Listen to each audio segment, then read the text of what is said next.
Bien, buenas noches, estimados amigos. Un gusto poder compartir un nuevo programa más desde Machala, provincia del Oro, acá en el sur del Ecuador.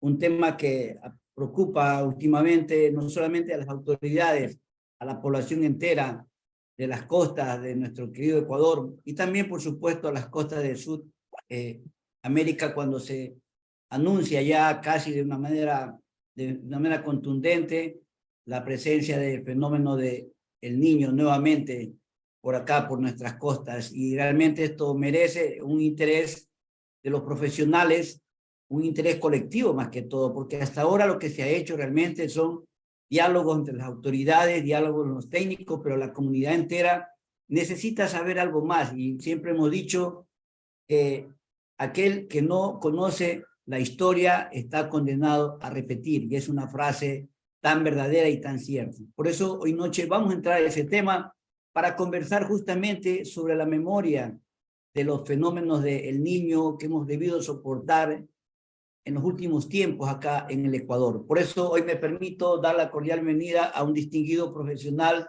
de la, de la, de la de hidráulica del Ecuador, al ingeniero Jacinto Rivero Solórzano. Muchas gracias por acompañarnos en este nuevo programa del ingeniero. Bienvenidos a todos.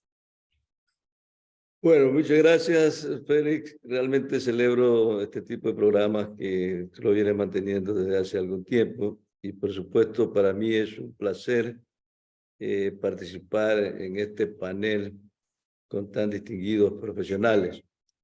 Respecto al tema que nos atañe el día de hoy, del denominado fenómeno del niño, realmente el fenómeno del niño se lo conoce como tal, por lo menos en nuestro país, a partir de aquel evento de lluvia de 1982-1983.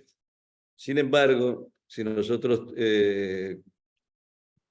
revisamos los registros históricos de lluvia, que por lo menos en la costa ecuatoriana es a partir del inicio del siglo XX, podemos establecer que a lo largo de ese siglo tuvimos alrededor de 19 niños, que no se lo conocían pues, en esa oportunidad como fenómeno del niño. Luego de ese fenómeno del niño, tuvimos otro de 1997-1998, con características similares. Un poco para no alargarme mucho en estos temas, pero si nosotros hacemos una comparación, por lo menos en la costa ecuatoriana, de lo que significó el niño del 82-83, prácticamente se inició exactamente el 24 de septiembre. Ahí cayó la primera lluvia en la costa del Ecuador en esa época. Y a partir de ese momento, prácticamente las lluvias se repetían de manera diaria, en definitiva, ¿no? Y obviamente tuvimos a lo largo de todo ese periodo, a lo largo de un año, tuvimos intensidades de lluvia muy grandes, pero no tan grandes comparadas con aquellas que las teníamos registradas en un periodo normal. El tema es que llovía todos los días, los ríos prácticamente estaban a capacidad de cauce y cualquier lluvia, por pequeña que sea, se inundaba la zona, ¿no? Y obviamente los estragos de ese niño fueron, yo diría que desde el punto de vista de la costa ecuatoriana, fueron desastrosos. Gran parte de la red vial de la costa se perdió o se deterioró ostensiblemente, sobre todo la vía Guayaquil-Machala, en cuyo periodo se perdieron pues, algunos puentes. Después vino el niño 97-98, con características más o menos parecidas al del niño 82-83, pero tuvo una particularidad que lo hace diferente.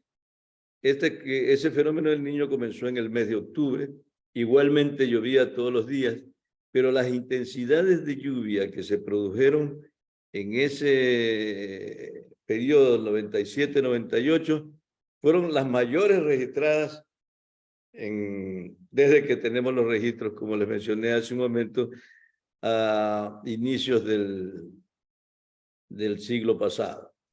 Entonces, ¿qué es lo que ocurrió? Después del Niño 82-83, incluso se creó en el Ecuador una institución que era la encargada de la reconstrucción, sobre todo la reconstrucción de tipo vial. Sin embargo, esa institución no pudo cumplir sus objetivos o solo cumplió parte de sus objetivos debido pues, a la ausencia de recursos económicos. En el 97-98 los problemas o las consecuencias de ese periodo fueron muchísimo más graves, ¿no? Y bueno, igualmente también pues se destinaron recursos para la reconstrucción. Sin embargo, de eso pues nunca los recursos fueron como uno espera siempre para poder optar por una reconstrucción. Sin embargo, aquí hubo una situación que yo la considero importante. Luego del Niño 97-98 se hizo un plan de contingencia a nivel de la cuenca de Guaya y se estableció previamente una especie de diagnóstico para ver cuáles eran los principales problemas que habíamos tenido en la costa ecuatoriana como consecuencia de esas grandes precipitaciones y esas grandes intensidades de lluvia. Y en ese ámbito se detectaron, yo diría, unas 4 o 5 problemas principales. En primer lugar, problemas técnicos. No contábamos en esa época. Y miren, no solo que en esa época no contábamos, hasta el día de hoy contamos nosotros con un manual, con normas de diseño de obras hidráulicas menores. No contamos en el Ecuador. Y aún en este momento, estamos hablando más de 20 años después, todavía no lo contamos. Se detectaron problemas sociales. Las personas se asientan en lugares no apropiados y tampoco hay institución en el Ecuador que aplique un poder coercitivo para que esa persona no se asiente en esos lugares riesgosos. Se detectaron problemas culturales inclusive, o sea, la prevención no forma parte de la cultura de las personas en general, ¿no? Y yo diría ni siquiera de la cultura del gobierno, ¿no? Y creo que finalmente también hubieron, bueno, problemas políticos. La prevención de riesgos no forma parte del discurso político, al menos en nuestro país. En definitiva, ¿verdad? Como una gran conclusión que yo saco de esos dos fenómenos del niño conocidos como tal, es que no hemos aprendido la lección. No hemos aprendido la lección del 82-83, no aprendimos la del 97-98, y yo estoy casi convencido de que si es que el fenómeno del niño se manifiesta con la intensidad que se está mencionando, creo que va a pasar exactamente lo mismo, y esto será una cosa así como el cuento del gallo pelón de nunca acabar. ¿Por qué razón? Porque dadas las condiciones hidrometeorológicas que ocurren en la costa ecuatoriana y similar a la que ocurre en el norte del país, llueve prácticamente 4 meses al año, el 95% de la lluvia se concentra en 4 meses al año y bueno, durante los 8 meses restantes prácticamente es una sequía total. Y la única forma de que este desbalance natural pueda mejorarse es a través de las grandes obras hidráulicas. O sea, las grandes obras hidráulicas, a mi parecer, son las que de alguna manera van a minimizar los problemas que nosotros tenemos, no solamente cuando existe un fenómeno del niño, porque nosotros tenemos problemas muy parecidos aún con inviernos o con periodos de lluvia relativamente normales. Entonces, no aprendemos la lección. Y si no aprendemos la lección, como decías tú, Félix, hace un momento, el que no conoce la historia está condenado a repetirla. Y nosotros estamos condenados a repetirlas cada vez que hay un evento de lluvia extraordinaria. Entonces, eso en algún momento tiene que cambiar, ¿verdad? ¿Y cuándo cambiará? No sé, creo que cada uno de nosotros como ciudadanos tenemos que poner nuestro granito de arena este tipo de paneles es parte de ese plan que hay que hacer, pero también en el ámbito gubernamental los políticos también tienen que entender este problema. Entonces, ¿qué es lo que ocurre? Y hablo solamente de lo que normalmente ocurre aquí en la costa ecuatoriana, que falla un puente, por ejemplo. Falla un puente y los políticos al otro día salen a decir, no se preocupe que en una semana el puente está restablecido. Y no nos damos la molestia ni siquiera de conocer cuáles fueron las razones por la cual falló el puente, porque pueden haber una serie de motivos, incluso técnicos, ¿verdad? Y yo le llamo a eso una especie de falta, incluso yo le llamo ingeniería forense, le llamo yo ese tema. No se trata de restablecer inmediatamente, sino de conocer las causas que ocasionaron, sobre todo para que no podamos cometer exactamente el mismo error. Y ese, a mi modo de ver, es el grave problema que nosotros tenemos en nuestro país, a nivel general, pero particularmente en la costa ecuatoriana. Entonces, como conclusión de esta intervención, yo creo que es necesario que nosotros aprendamos la lección de estos eventos naturales extraordinarios. Y si aprendemos la lección, entonces seguramente a lo largo de los años no lamentaríamos tantos problemas como los que estamos lamentando en este momento. Y ese es un trabajo de todos, de los profesionales, de los gobernantes, de la población en general, ¿no? Y bueno, eso es un poco lo que yo abonaría en esta parte de la intervención, y si hay oportunidad para complementar alguna cosa, con mucho gusto. Muy bien, muchas gracias al ingeniero Jacinto Rivero Solórzano. Inmediatamente invitamos al ingeniero Cristian Palis Acosta. Él es especialista de pronósticos hidrometeorológicos del INAMI. Hemos visto también al INAMI publicando algunos reportes casi diarios de la situación que estamos viviendo actualmente. Y aquí lo tenemos, aquí frente a nosotros, al ingeniero Cristian Palis Acosta, para que nos profundice un poco más sobre la información que esta noche estamos compartiendo con la ciudadanía. El volumen. Ingeniero Félix, muy buenas noches, y también a todos los ingenieros que están en el panel. Un placer poder compartir con ustedes en este espacio. Ustedes, como conocen, el INAMI, el Instituto Nacional de Meteorología e Hidrología, realiza un monitoreo constante sobre las distintas variables atmosféricas. En este caso, son los ingredientes para presentarnos un escenario del fenómeno del Niño, el que estamos viviendo, ¿no? Entonces, al ser el INAMI un instituto rector del monitoreo meteorológico, recordemos que no es el único instituto y la única institución dentro del país que se encarga de establecer las condiciones o los parámetros para poder definir si ya estamos en un fenómeno del Niño o no. Como ustedes conocen, el ERFEN, que es este comité interinstitucional que está compuesto por el INOCAR, el Riesgos, el INAMI y otras instituciones más también, generan un documento mensual o cada 15 días en el cual se estipulan las condiciones sobre la evolución del fenómeno del Niño. Actualmente, en este boletín, el Ecuador, de manera general y nacional, establece un parámetro de observación del fenómeno del Niño. Este es un parámetro que está muy ligado a un índice del fenómeno del Niño que lo usan en este comité, en el cual tiene 3 categorías: cuando está en observación, cuando ya prácticamente está establecido el fenómeno y cuando ya está en desarrollo.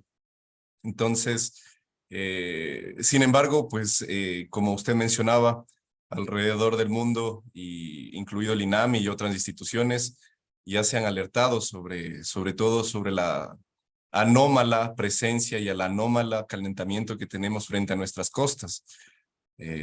Para poner un poquito en contexto, el océano en este momento frente a nuestras costas tiene aproximadamente entre 3 a 5 grados de anomalía. Entonces, un poquito para saber qué significa esta anomalía. Se establecen anomalías entre 0,5 a 1 en temperatura de superficie del mar. Si tenemos estas anomalías, estaríamos hablando de un niño moderado. Si tenemos sobre el 1,5 hasta el 2,5, estamos hablando de un niño fuerte, y si tenemos más del 2,5 de anomalía, estaríamos hablando de un niño bastante extremo. En estos momentos, la anomalía se ha mantenido en varios días, varios meses, con una tendencia a mantenerse entre los 2,5 y hasta los 4 o 5 grados frente a nuestras costas. Aún falta determinar cómo se va a calentar el resto del océano en los próximos meses, y quisiera compartirles unas cartas sobre la anomalía que en este momento lo estamos apreciando no solamente frente a las costas de Ecuador, sino también frente a las costas de Perú. Se puede apreciar claramente la lengua cálida que se está propagando por el Océano Pacífico. Estas son condiciones de la temperatura de superficie del mar medidas hasta el día de ayer. Sin embargo, también quería mostrarles unas cartas. Esto ya es pronóstico de un ensamble global de varios otros modelos climáticos globales, en el cual lo que vemos aquí es la temperatura de superficie del mar, la anomalía. Entonces, para el mes de diciembre aún se presentan anomalías que podrían estar sobre el 1 a 2 grados frente a nuestras costas, y sobre 3 grados en el interior del Océano Pacífico. Para el mes de enero aún se mantienen estas condiciones. Sin embargo, para el mes de febrero tenemos unas salidas un poco más modestas, se puede decir, con lo que hemos estado comparando, ya que se esperaría un ligero, no enfriamiento, sino que ya se reduzcan un poco las anomalías de temperatura. Entonces, según lo que podemos un poquito analizar, es que al final del año, en el mes de diciembre sobre todo, y en el mes de enero, se podrían estar presentando los eventos de precipitación más intensos. Entonces, esto un poquito como preámbulo de lo que, al menos en las cartas de temperatura de superficie del mar, podemos analizarlo. Entonces, sí es como ustedes muchos mencionan, hay una probabilidad sobre todo del 80% que el niño se mantenga en un escenario moderado, y tenemos de un escenario fuerte que ya empieza a tomar valores del 50 y entre el 50 y 60%, dependiendo de cada uno de los modelos que analicemos. Entonces, es algo que está en evolución. No podemos decir que tendríamos un niño extremo, pero tampoco podemos bajar la guardia, porque recordemos que en el año 2016, 2017, también el Océano Pacífico tuvo un calentamiento bastante importante.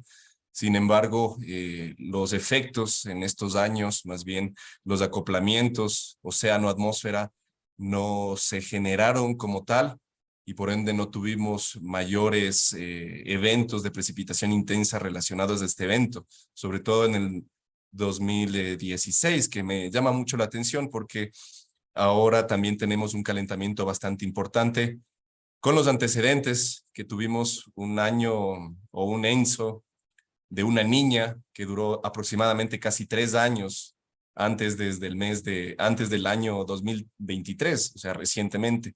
Entonces, son condiciones que igual, dadas las semejanzas, nos ubican entre el niño del 82 y en el niño del 98, del 97, 98. Un poquito para comentarles de la información que se ha recabado. Nosotros como INAMI tenemos ya establecidos umbrales de precipitación. Lo hemos generado no enfocados en el impacto de estas lluvias, qué es lo que puede ocasionar, ya sea inundaciones, deslizamientos o cualquier otro impacto, sino más bien a través estadísticamente de los percentiles. Entonces, acá voy a compartir este cuadrito. en donde hemos elaborado bajo la solicitud de la Secretaría Nacional de Gestión de Riesgos un cuadro con percentiles y valores en milímetros diarios de lo que podríamos considerar lluvias ligeras, moderadas, fuertes y muy fuertes, ¿no? Entonces, lo hemos tratado de colocar en este cuadro y también lo hemos dividido por cada una de las regiones y podemos encontrar que en el litoral tenemos que las precipitaciones que están sobre el percentil 99 ya corresponden a 40 milímetros. Sin embargo, aunque correspondan estos valores de 40 milímetros, lo que sí pudimos encontrar fue algunos eventos de lluvia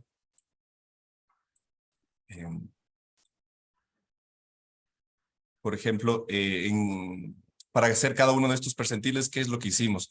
Sectorizar, hacer zonas climáticamente homogéneas. Tenemos zonas climáticamente homogéneas en la zona del litoral, que comprende Santa Elena, sur de Manabí, oeste de Guayas. En el otro clúster o en el otro conjunto de estaciones está Esmeraldas, norte de Manabí y el interior del litoral. Tenemos también los ríos, Santo Domingo de los Áchilas y este de Guayas, el sur de Guayas y el Oro.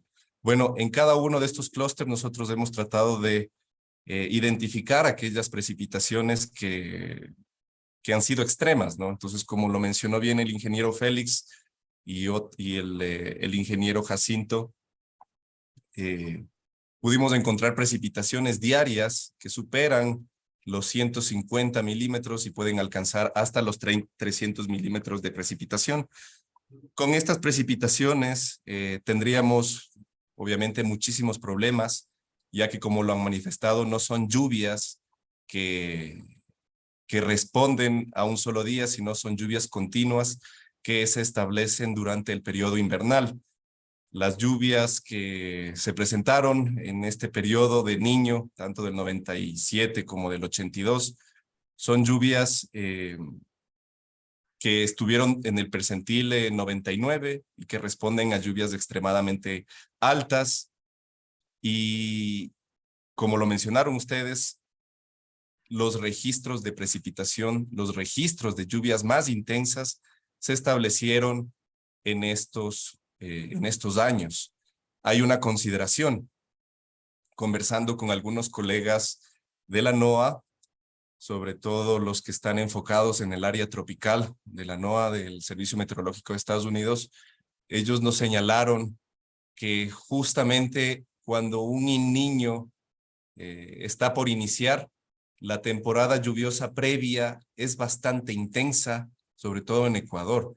Y eso lo pudimos apreciar mucho en esta temporada lluviosa de este año 2023, donde varios meses tuvimos condiciones de precipitaciones extremas porque tuvimos ya el calentamiento del Océano Pacífico que está calentándose desde el mes de enero y obviamente coincidió este calentamiento o parte de este calentamiento con la época lluviosa, lo cual incrementó la cantidad de lluvias con el paso de ondas tropicales, porque recordemos que no solamente la temperatura de superficie del mar, sino también el cambio en la dirección de los vientos, el cambio de presiones, son factores que influyen mucho en las precipitaciones extremas cuando se presenta un niño.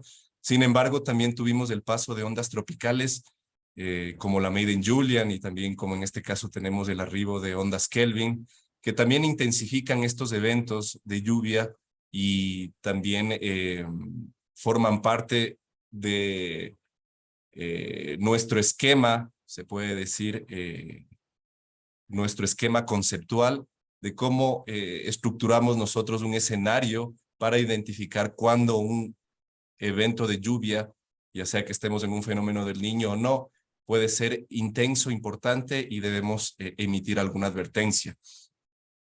Para ponernos un poquito en contexto y nuevamente, las lluvias más intensas registradas diarias en las diferentes localidades de la región litoral, porque se presentaron en todas las regiones, no en el mismo día, en diferentes tiempos, pero en todas se pudieron registrar precipitaciones superiores a los 150 milímetros en un día, teniendo un máximo de hasta casi 300 milímetros, que responden mucho a los impactos que se presentaron y que se generaron del fenómeno del Niño en aquellos años.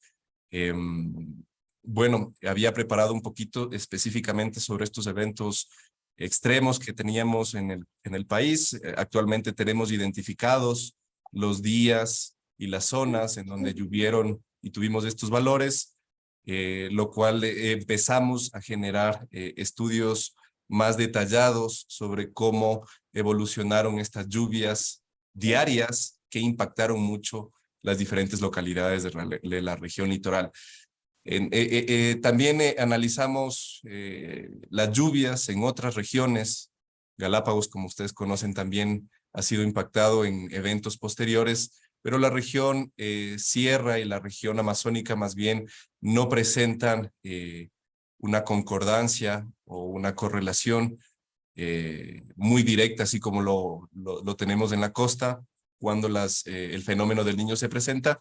Sin embargo, lo que hemos visto es que las estaciones y las localidades que se encuentran de la cordillera interandina hacia la región litoral son las localidades más afectadas si hablamos de la región interandina.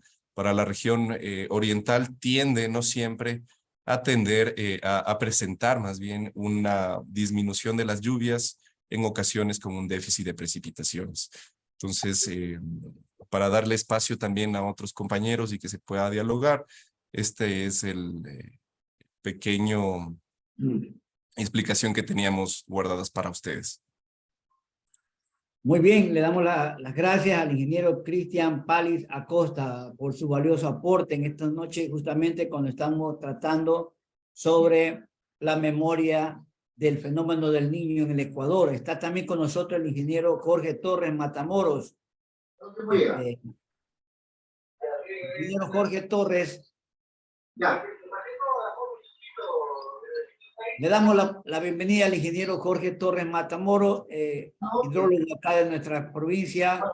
Y le pedimos su intervención. Bienvenido, ingeniero Jorge Torres. Vamos a encender la cámara. Buenas noches. Buenas noches con todos. Muchas gracias por la invitación. Realmente, escuchando a los dos expositores anteriores, en mi caso es muy poco lo que podría aportar. Lo único que reiteraría es justamente que en nuestro país no aprendemos las lecciones. Justamente el fenómeno del Niño 82-83, donde al menos acá, por ejemplo, en la vía Machala-Guayaquil, se destruyeron alrededor de 10 puentes.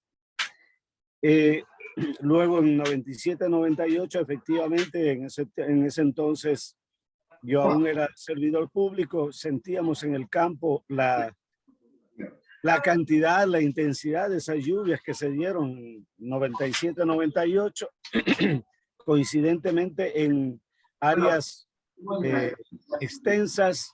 Las lluvias máximas se presentaron, por ejemplo, el 8 de febrero de 1998, todo lo que era parte de la zona baja de la cuenca del Puyango-Tumbes y de la llamada zona Arenilla, zona de riego del proyecto binacional Puyango-Tumbes, donde yo laboré hace algún tiempo. Aquí lo que podría decir con esto de que no aprendemos la lección, justamente no existe realmente gestión de las cuencas hidrográficas, porque no necesariamente la construcción de infraestructura mayor como son las represas prevendrían, de alguna manera contribuyen justamente a controlar los efectos de las crecientes, pero mayormente debería emprenderse una planificación y acciones respecto a la gestión de las cuencas hidrográficas, lo que es forestación, reforestación, etcétera. Y en el caso de las ciudades, en las zonas bajas, como decir Machala, provincia del Oro, una planificación para prevenir los efectos justamente de estas lluvias frecuentes e intensas. Por ahora no tengo mayores elementos que agregar a esto, solamente más bien estoy escuchando atentamente los aportes de los diferentes expositores. Muchas gracias. Muy bien, gracias al ingeniero Jorge Torres Matamoros, funcionario de Predesur acá en la provincia del Oro. Ya ha manejado mucho el tema de la hidrología. Volviendo a la primera intervención del ingeniero Jacinto Rivero, cuando habla de las obras hidráulicas acá en nuestro sector, en nuestra zona, realmente a nosotros sí nos preocupa muchísimo realmente acá en la provincia del Oro, porque los daños, tanto en el 82, tanto en el 97, 98, como en la siguiente, realmente los daños se vieron reflejados en algunas crisis económicas, en el tema productivo, el tema social, como le indicaba, y todos, al parecer, parece que vamos por el mismo camino, pero hoy noche el ingeniero Cristian Palis nos está indicando, está afirmando y confirmando la posición en la que se encuentra, la posibilidad de que ocurra nuevamente el fenómeno del niño aquí en el Ecuador, que se encuentra en un proceso de observación, y esa etapa del proceso de observación va a tomar su tiempo hasta que cambie y tome otro rumbo, probablemente cuando ya el fenómeno del niño se haya configurado y esté en un proceso ya de formación. Sin embargo, de aquello, al ingeniero normalmente le volvemos a preguntar, la importancia de las obras acá en nuestras provincias costeras son impostergables, definitivamente tienen que ser urgentes ya en el término, si así lo cabe hablar, porque en definitiva son esas obras, las de grandes inversiones, las que realmente se han quedado suspendidas, es decir, hacemos cosas pequeñas, pero no hacemos realmente la obra fundamental, la obra que realmente es la que se debe hacer acá en nuestras provincias. Ingeniero Jacinto. A ver, muchas gracias. Pediría, por favor, si dejamos de compartir la pantalla para a ver, hacer ingeniero Cristian Pali, por favor, ¿podría dejar de compartir la pantalla? A ver, hablando en términos generales, nosotros tenemos, digamos, 3 tareas que hacer cuando se presenta un evento natural de cualquier naturaleza, y mucho más todavía cuando este evento natural tiene relación con el agua. Entonces, está la prevención, las labores de prevención, las labores durante la emergencia, ya cuando se da la emergencia propiamente dicho, y obviamente las labores post-emergencia, que son en definitiva, se concretan a las labores de reconstrucción de los daños ocurridos. ¿Cuál es la tarea, a mi modo de ver, más importante? La tarea más importante para mí es la prevención. Y dentro de la prevención solamente voy a definir 2 aspectos que los considero fundamentales. El primero es que en eventos como el que estamos hablando, relacionados con el agua, las grandes obras estructurales son las que de alguna manera ejercen un efecto de control que permite minimizar las consecuencias de estos grandes eventos hidrometeorológicos.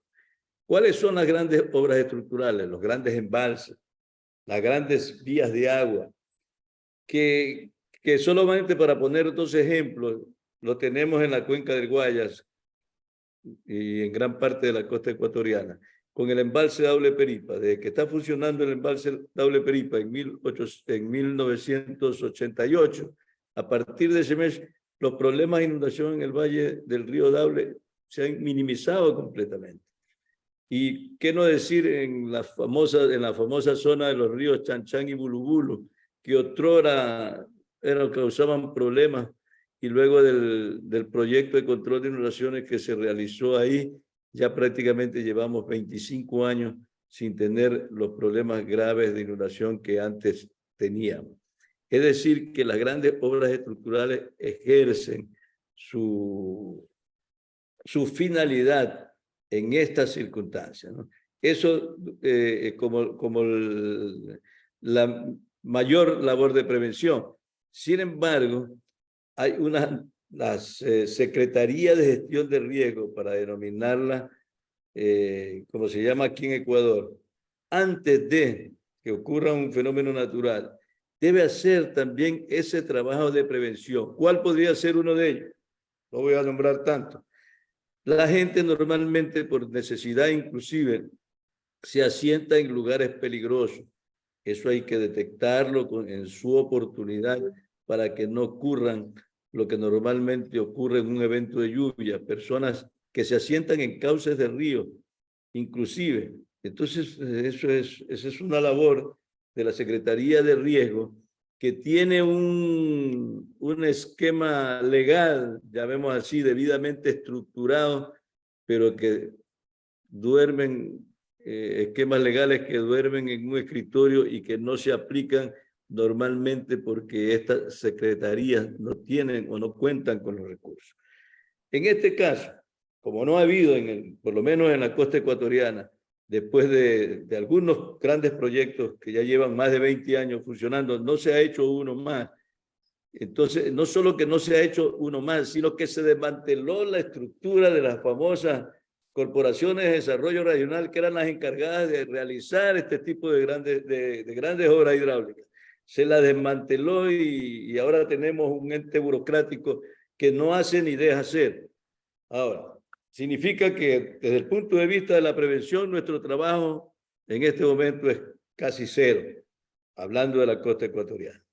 Ahora, estamos abocados a un evento del fenómeno del Niño. ¿Qué es lo que nos queda? Nos queda ya la segunda fase. ¿Qué es lo que tenemos que hacer durante la emergencia? Ya durante la emergencia lo que cabe es simplemente la movilización de la fuerza viva, de la ciudad, de las Fuerzas Armadas, del Cuerpo de Bomberos, en definitiva, de entidades que tengan la finalidad de evacuación fundamentalmente, porque cuando ya la emergencia está, lo que hay que privilegiar es al ser humano.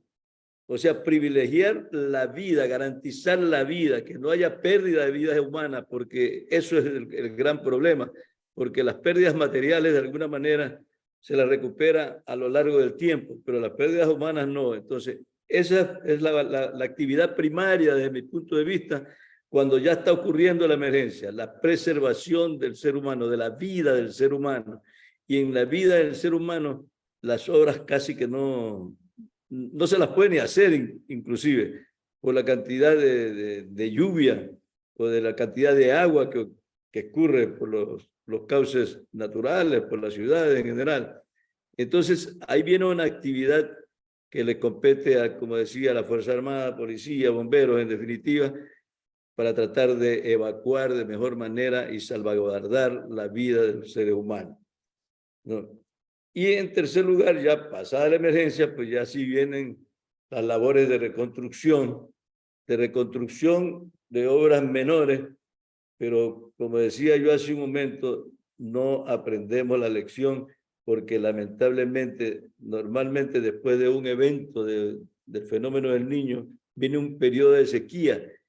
Y como no tenemos obras hidráulicas importantes que distribuyan el agua a lo largo de todo el año, entonces pasamos de una emergencia de exceso de agua a una emergencia de falta de agua y nos olvidamos del problema anterior. Y entonces, y así estamos viviendo de época en época de emergencia de exceso de agua y de emergencia por la falta de agua. Y esto en algún momento tiene que cambiar. Y tiene que cambiar, digamos, con un esfuerzo conjunto en donde los profesionales en el área respectiva tienen un papel y un rol fundamental que cumplir. Por eso es que yo pondero sobremanera eventos de esta naturaleza que de alguna manera van sembrando un granito de arena para ver si es que el país en su conjunto toma conciencia de lo que verdaderamente hay que hacer. Ese es un poco lo que yo podría decir en esta intervención, mi estimado amigo.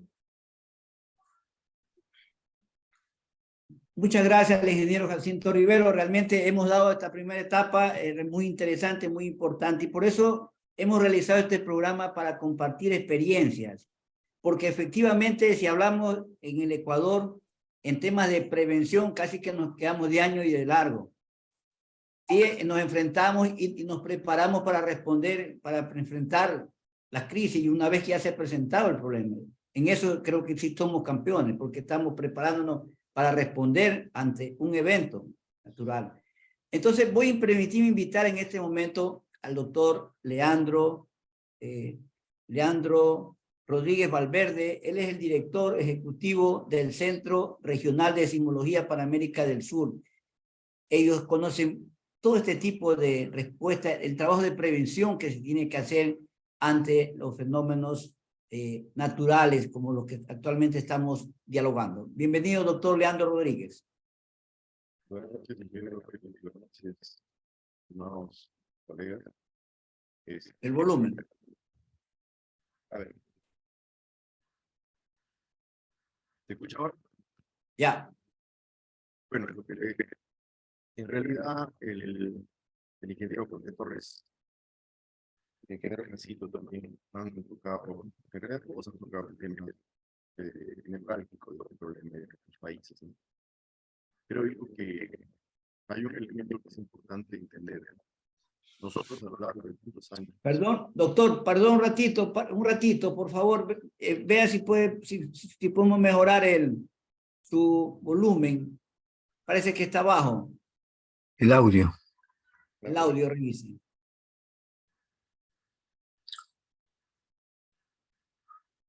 Ahora, Poco. no he dicho nada, realmente. Bueno, mientras arregla su audio, le damos paso al doctor Ismael Saavedra.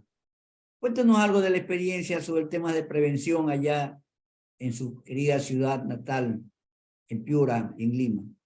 Muchas gracias. Buenas noches con todos los expertos. Creo que ha sido buenas las lecciones que nos han explicado, las descripciones de la fenomenología, del comportamiento de la interacción atmósfera-océano. Yo quisiera comentar algo que el ingeniero Jacinto ha recalcado varias veces, el hecho de que no hemos aprendido la lección. Efectivamente, no hemos aprendido la lección. Yo tengo una herramienta que la vamos a desarrollar en el mes de agosto. Es un curso que está dedicado para los chicos escolares de 15 a 17 años. El curso se llama Física del Medio Ambiente, donde serán explicadas varias de las ideas que los ingenieros nos han descrito en las exposiciones. Entre ellas están los fenómenos meteorológicos extremos. Explicarles, por ejemplo, que el fenómeno El Niño, no el fenómeno del niño, sino el fenómeno El Niño, es un fenómeno global, que antes siempre se hablaba de un fenómeno local. En cambio, el fenómeno del niño costero, el niño costero es un fenómeno local.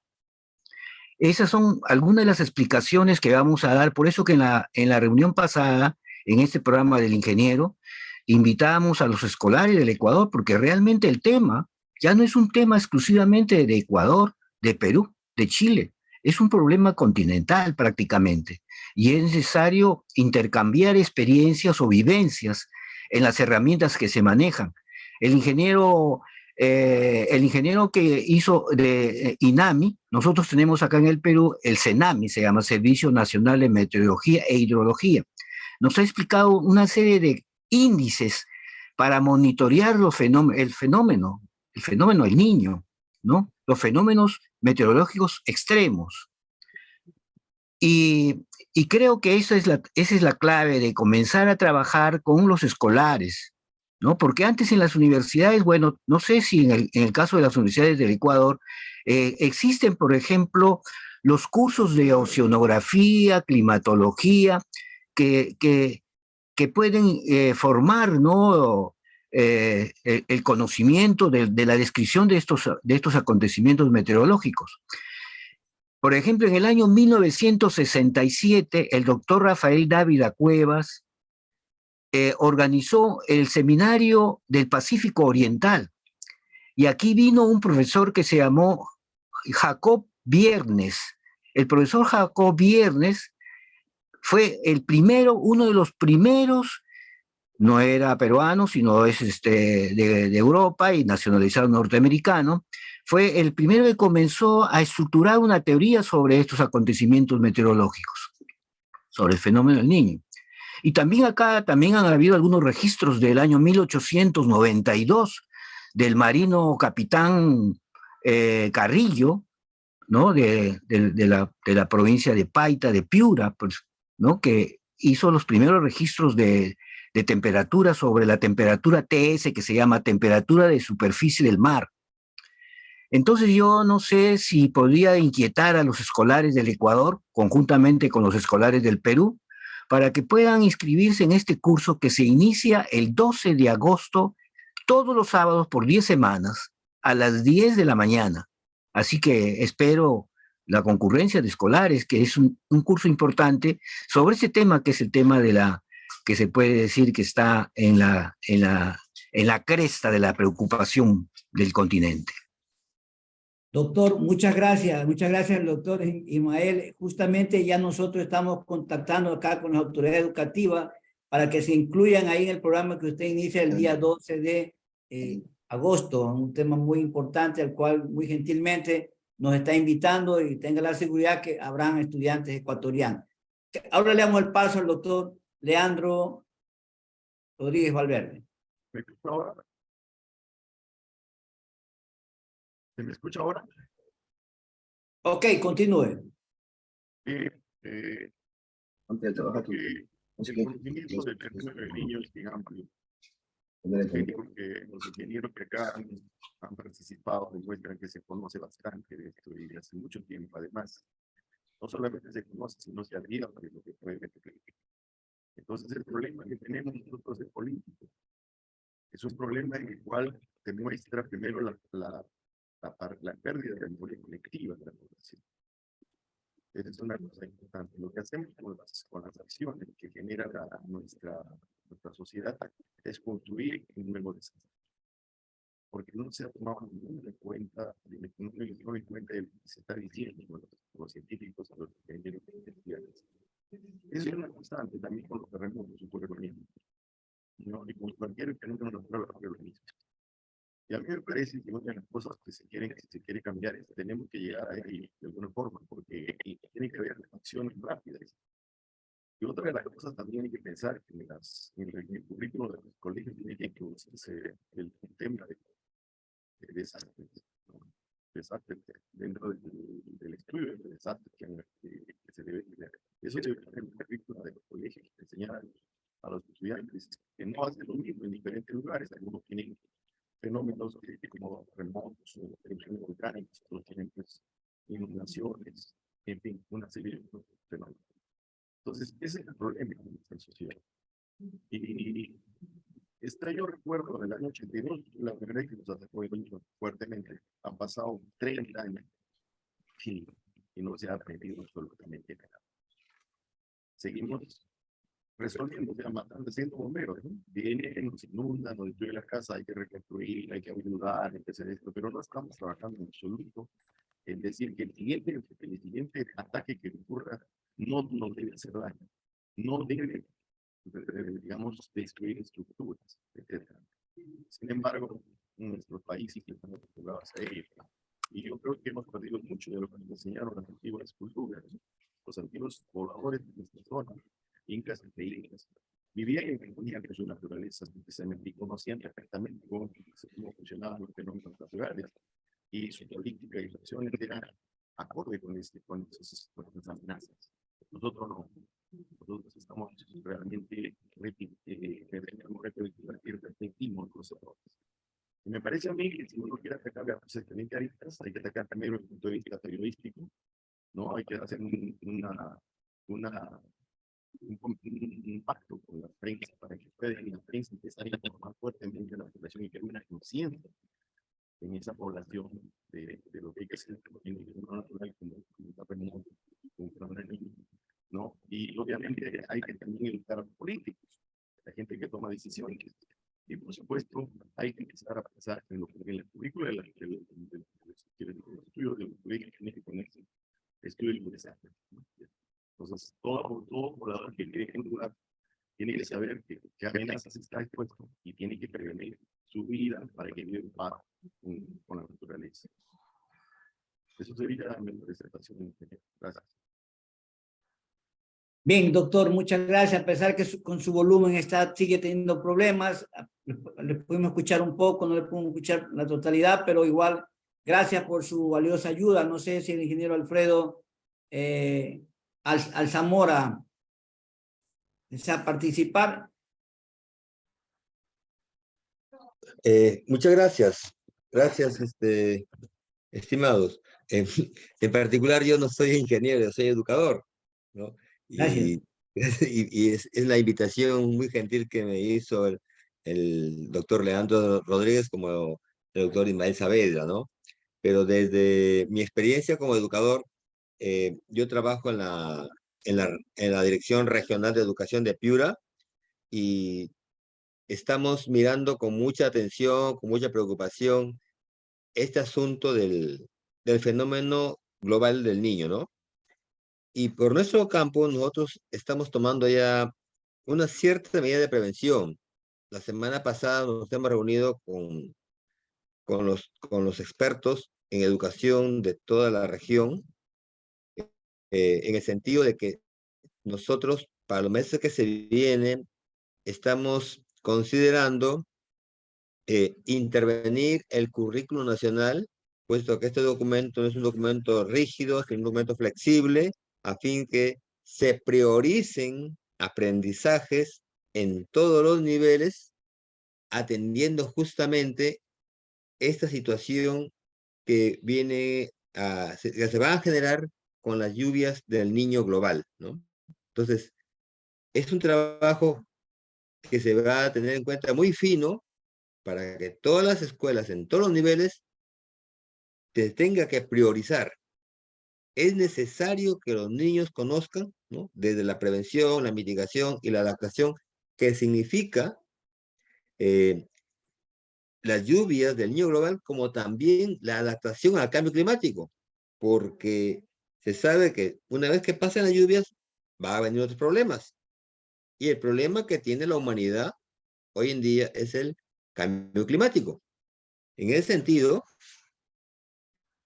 hemos también conversado, ¿no? En una reunión el día de ayer con la Comisión Ambiental Regional de Piura, para que también ellos puedan aportar, ¿no? Desde su experticia a esta tarea que tenemos, ¿no?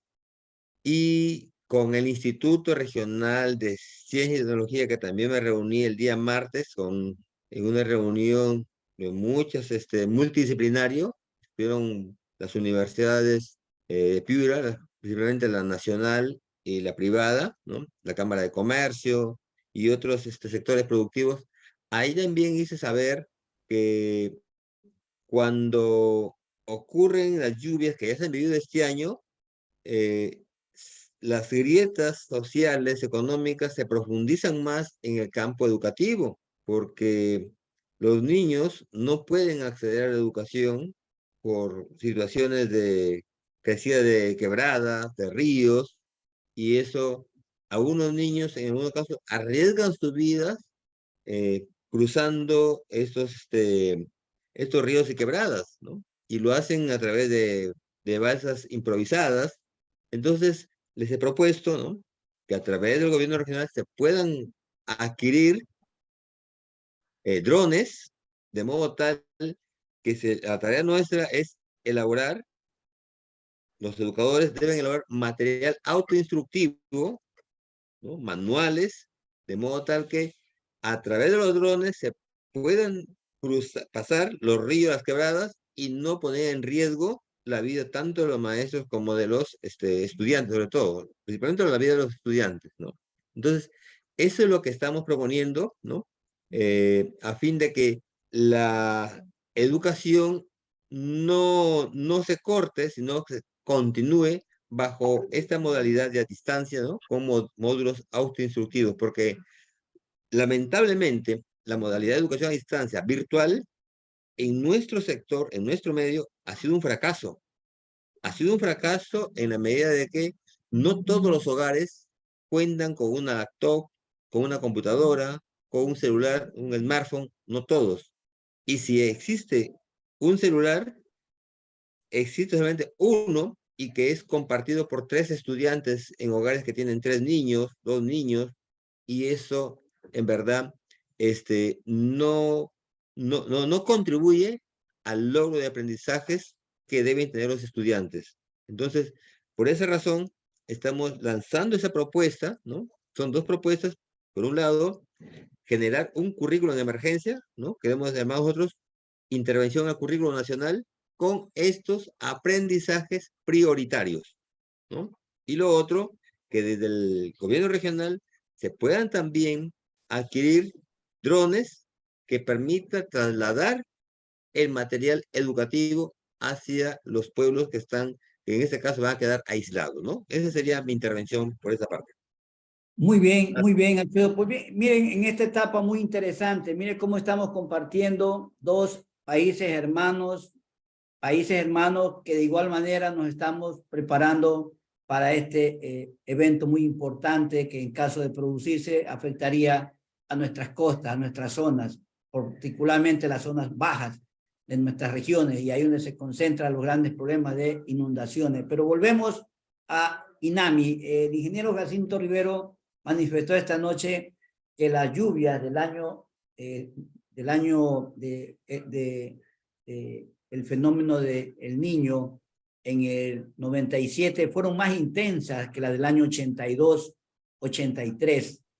Y eso es muy importante tomar en cuenta, ¿no? Aquí el tema de las lluvias, el régimen de lluvia, la intensidad de las lluvias, es muy importante tomar muy en cuenta, y le pedimos al ingeniero Cristian Palis que nos ayude con la ampliación de este tema, que es muy interesante. ¿Cómo medimos la intensidad de lluvia? ¿Cómo medimos la altura de lluvia? Acá en Machala, por ejemplo, no contamos con una estación meteorológica, es lo que conocemos. De pronto, que me equivoco, sé que en Puerto Bolívar hay una estación, pero en Machala como tal no contamos, una ciudad de 300,000 personas, y la provincia del Oro creo que está un poco muy bajo en la implementación de estas estaciones que son muy necesarias para poder controlar la variación de clima, variación de lluvia, en fin. Usted lo dirá, ingeniero Cristian Palis. Pues sí, ingeniero, como usted lo dice, actualmente no solamente en la provincia del Oro, sino a nivel nacional tenemos un problema bastante importante de operación de estaciones meteorológicas, tanto convencionales como automáticas, y también de estaciones hidrológicas de igual manera convencionales como automáticas. Es un problema que lo hemos estado tratando de solucionar desde hace algunos años. Sin embargo, lastimosamente, no ha habido la voluntad, en algunos casos, no ha habido la experticia para que los procesos dedicados a estos temas de levantar la red de observación meteorológica ha sido bastante grande. Hemos realizado asociaciones con empresas privadas, con ONGs, para que nos puedan ayudar ampliando esta red de estaciones. Tenemos aproximadamente 3 estaciones meteorológicas automáticas que actualmente están tomando datos, tanto en la parte media como en la parte baja de la provincia del Oro. Entonces, a las personas y a los profesionales que desean esta información pueden solicitarla. Sin embargo, tenemos un pequeño problema que hasta ahora no lo hemos solventado. Esperemos que pronto lo podamos solventar. Es el costo de la información. La anterior administración del INAMI generó un protocolo, un proceso para que la información que hasta hace tiempo atrás era gratuita para todos los profesionales, ahora tiene costos. Entonces, esto nos ha dificultado un poco el trabajo para poder compartir la información y que los estudiantes, los masterantes y también profesionales puedan obtener esta información y trabajarla para sus como insumo para sus distintos trabajos profesionales. Entonces sí, es algo que está en deuda.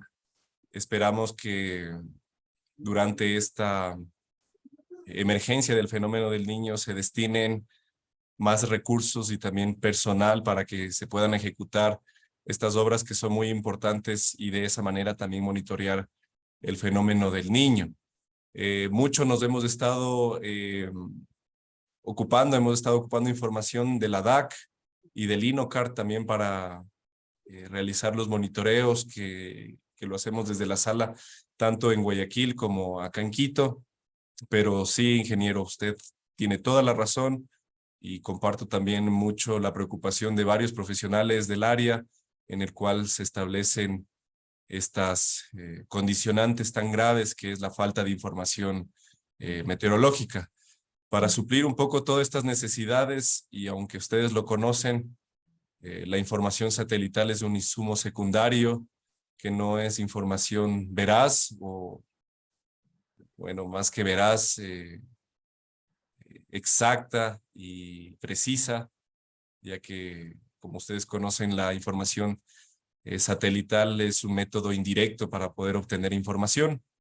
Usamos mucho esa información, usamos mucho la información de hidroestimadores, que también nos permiten un poco estar al tanto en aquellas localidades que no se presentan o que no presentan estaciones meteorológicas.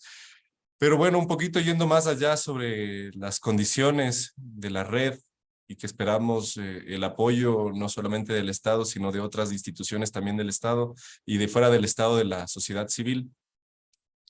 Quería comentarles que nosotros hacemos mucho o empezamos a usar uso de un índice de eventos extremos que se llama EFI por sus siglas. Es Extreme Forecast Index o índice de eventos extremos.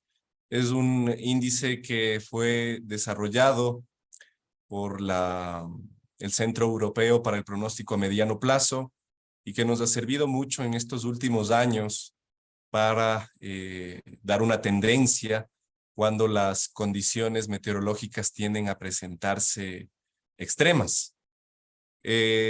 Siempre el INAMI, cuando ve estas condiciones o monitorea y observa que estas condiciones podrían presentarse, se emite una advertencia o se emite un boletín. Sin embargo, quiero compartir con las personas que nos están siguiendo y nos escuchan que pueden también usarla y pueden monitorearla. Hay una página que usamos mucho que es de publicación gratuita.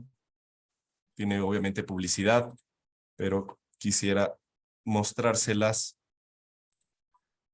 En este caso creo que tal vez algunos de ustedes ya lo hayan utilizado.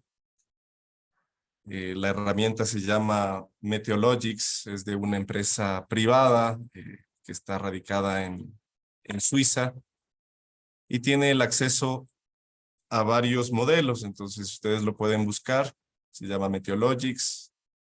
Dentro de tenemos los menús y en el forecast, que es pronóstico, hay el modelo europeo que se encuentra y que lo estoy señalando acá. Solo les voy a dar una pequeña muestra de que también ustedes pueden usar esta información que está disponible y que de alguna manera puede ser utilizada por ustedes. Entonces nos vamos aquí a donde dicen parámetros, escogemos todos y aquí en la parte de abajo dice Extreme Weather Index, precipitación. Es muy interesante esta herramienta porque nos permite comparar lo que está ocurriendo en estos días, en esta semana, con lo que ha ocurrido ya en el pasado, en los últimos 30 años. También hace una comparación climatológica, pero no de manera diaria, sino más bien de un periodo de tiempo. Entonces, ahora, como ustedes conocen, las normales climatológicas en la región litoral son bastante bajas, son 10, 15, 50 milímetros que deben acumularse en un mes. Bueno, porque es tan baja la climatología, los colores son bastante bajitos y pueden presentarse hasta altos, pero eso quiere decir que las lluvias no son intensas, pero cuando estamos en época lluviosa, podríamos identificar condiciones de tiempo severo. Tenemos pronosticado que el próximo martes, miércoles, se pueden presentar precipitaciones un poquito más generalizadas a nivel del país. Esto es el pronóstico del miércoles al jueves, en donde se miran algunas localidades del interior del litoral donde podrían presentarse lluvias, de igual manera el norte de la isla Isabela. Les comento esto para que ustedes también lo puedan observar, lo puedan analizar y también monitorear, ¿no? Ya que es un insumo que más bien está dentro de su control, no depende de nosotros. Obviamente nosotros hacemos otros análisis también, como la dirección de los vientos, la cantidad de humedad, convecciones, si existen fuentes termodinámicas para que generen convecciones, convergencias, divergencias, ondas tropicales, en fin, muchas otras variables, pero este índice engloba mucho los eventos extremos, engloba muchos ingredientes que permiten identificar eventos extremos. Lo hemos usado en estos últimos años. Esta es una versión gratuita que quiero compartirlas. Nosotros tenemos una versión más oficial, directamente desde el Centro Europeo, pero quería que ustedes la conozcan para que también puedan analizarla. Sí, con el tema de las estaciones estamos en deuda. Sin embargo, quisiera compartir en el chat para que lo puedan ustedes mostrar. El INAMI está presentando una nueva plataforma donde se pueden visualizar el funcionamiento de las estaciones automáticas que están actualmente transmitiendo. Aquí les comparto un poquito esta plataforma. Si queremos acercarnos en Esmeraldas tenemos una estación meteorológica, hidrológica, en Quinindé, Pedernales, La Concordia, El Carmen, Santa Ana, en la parte alta de Puerto Viejo. Tenemos en Lomas de Sargentillo, Guayaquil, Milagro, y acá en Machala, para los compañeros de Machala, tenemos ubicado una estación específicamente en Machala y también en Zarumilla, además de lo que les comentaba también en La Victoria. Entonces, para que ustedes lo vayan moneando, lo vayan explorando y miren exactamente, esta es una plataforma que recibe información de las estaciones meteorológicas automáticas. Sí, veo una pregunta levantada la mano el ingeniero Jacinto. Sí. Ok, una pregunta al ingeniero Jacinto Rivero. Más que una pregunta, o sea, me parece muy interesante lo que está mencionando Cristian. Y mire que el INAMI, yo lo conozco al INAMI más o menos desde el año 70, por ahí, ¿no? Y he utilizado a lo largo de los años la valiosa información que genera esa institución y que sigue generando esa institución, ¿no? Independientemente de la estación meteorológica de Quito, que comenzó en 1895, me parece, y la de Guayaquil en 1915, la mayor cantidad de estaciones hidrometeorológicas que se instalaron en la costa ecuatoriana vienen a partir de la década del 60. Una información valiosísima, absolutamente valiosa, que la usábamos los ingenieros a través de los boletines mensuales que emitía el INAMI en esa oportunidad. Pero en el año 95 vino un iluminado vicepresidente de la República del Ecuador y dijo que esta información tenía que ser privatizada, que esta institución tenía que ser privatizada para sacar réditos económicos de la información que se genera. Si ustedes revisan la información hidrometeorológica, ustedes van a ver ahí un antes de 1995 y un después de 1995. A tal punto, bueno, no he ido en estos últimos meses a ver los archivos de la información, pero la información que está publicada de información de lluvias máximas en 24 horas, de lluvias totales y de caudales, creo que está hasta el 2012 o 2013. Y seguramente, ¿por qué? Porque la institución ha recibido una instrucción en el sentido de cobrar por esa información. Y yo en principio no estoy de acuerdo, pero si hay que cobrarla, pero dotar el cobro de métodos ágiles, porque normalmente uno pide una información al INAMI en un trabajo que tiene que durar 3 o 4 meses, y si se la van a entregar después de 6 meses ya no sirve, ¿verdad? Entonces, creo que la institución tradicionalmente, el INAMI, ha estado rodeado de profesionales, no solo que son de alto nivel, sino de un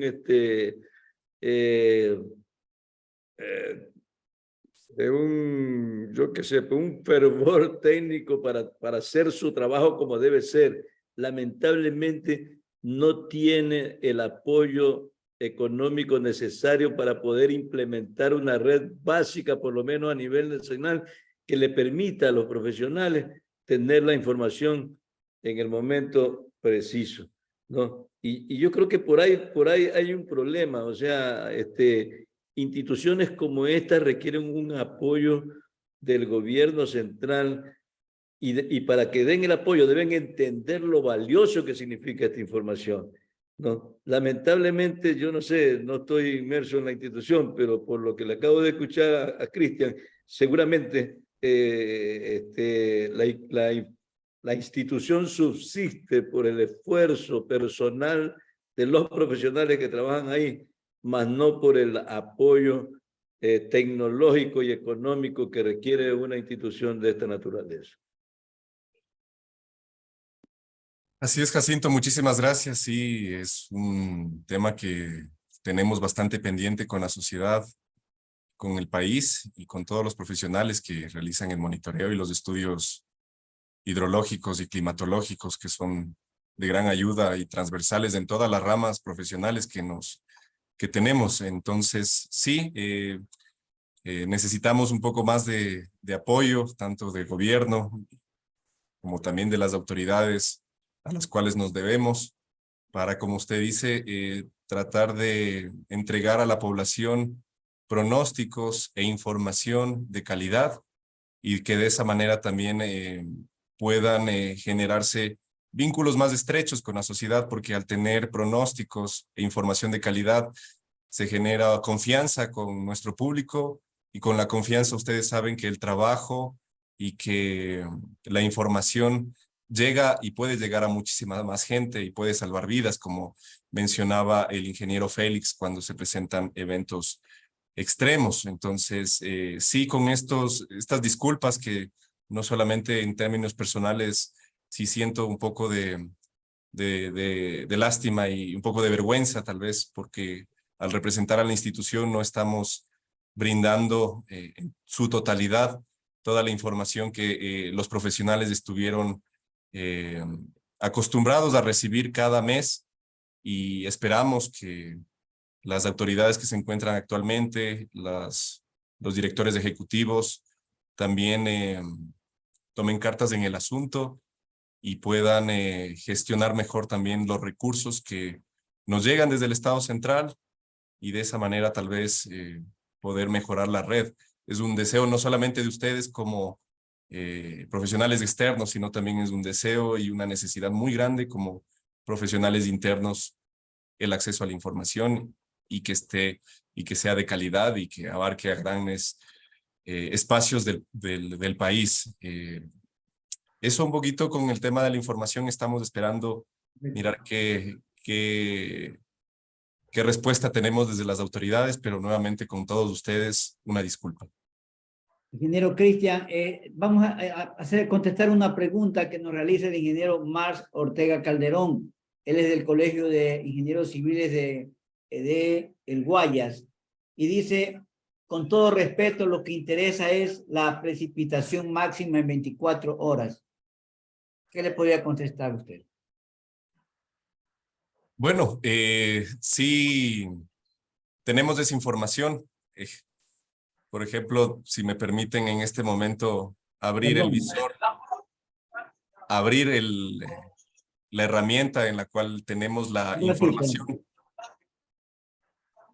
Podemos seleccionar precipitación instantánea que se ha presentado desde el 12 hasta el 20. Y también podemos tener precipitación acumulada, que es ya por día. Entonces, con estas dos opciones, creo que podría solventarse un poco la pregunta del ingeniero para que también puedan monitorear. Esto obviamente es a nivel diario y horario en este caso, para poder determinar un poco la intensidad de las lluvias. Si ya necesitan información de una estación específica y de mayor el periodo de tiempo, un periodo de tiempo mucho más amplio, ya se debe solicitar a servicio@inami.gov.es. servicio@inami.gov.es es el canal que tenemos, nuestro correo electrónico para conversar con la población, para que nos puedan solicitar información. En este canal nosotros realizamos toda la gestión para entregar la información que solicita la población. Hay cierta información que es gratuita, hay cierta información que se cobra.